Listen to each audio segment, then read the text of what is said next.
একটা বিকেল কল্পনা করুন। হাতে এক কাপ চা আর টেবিলে মুখরোচকের চানাচুর। দেখতে এটি সাধারণ মনে হলেও এর মধ্যে আছে 70 বছরেরও বেশি ইতিহাসের গল্প আর এক ফ্যামিলির ইমোশন। মুখরোচক মানে শুধু স্ন্যাক্স ব্র্যান্ড নয়, এটা বাঙালির নস্টালজিয়া। আড্ডা হোক কিংবা ট্রেন জার্নি, অফিস ব্রেক হোক কিংবা পিকনিক, সব জায়গায় একটাই নাম। গল্পটা শুরু হয় 1950 সালে কলকাতার বাগবাজার অঞ্চল থেকে। সেখানে এক পরিবার নিজে হাতে চিড়েমুড়ি ভাজতেন। লোকজন সেই চিড়েমুড়ি খেয়ে বলতো, আহ, মুখে রুচে যা। সেই থেকেই নাম হয় মুখরোচক। তখনকার সময়ে চানাচুর বলতে রাস্তার পাশের খোলা চানাচুরকে ধরা হতো, কিন্তু মুখরোচক বলল, না, আমরা ঘরের মতো পরিষ্কার খাবার দেব, নিজের হাতে বানানো, কোনো রকম রাসায়নিক ছাড়াই বিশুদ্ধ স্বাদ, যেটা মানুষকে আকর্ষণ করলো।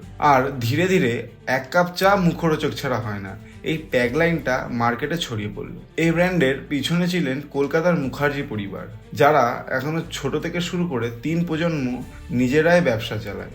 তাদের বিশ্বাস, বিজনেস মানে শুধু লাভ নয়, বিজনেস মানে বিশ্বাস। প্রথমে চানাচুর এবং চিড়ে ভাজা দিয়ে শুরু হলেও পরে আমরা হিং চানাচুর, ভুজিয়া, মুগ ডাল, এইসব স্ন্যাক্স মুখরোচকের দেখতে পাই। ধীরে ধীরে মুখরোচক হয়ে উঠলো স্ন্যাক্স ফ্যামিলি।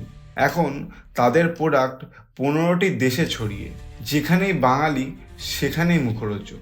আমার কাছে মুখরোচক মানে একটা ইমোশন। এই ব্র্যান্ড প্রমাণ করে দিয়েছে, আপনি যদি সংস্কৃতি ধরে রাখেন তাহলে আপনাকে গ্লোবাল হতে কোনো রকম বিদেশি ফ্লেভার ইউজ করতে হবে না। অথেন্টিসিটি হলো মুখরোচকের আসল স্ট্রেংথ।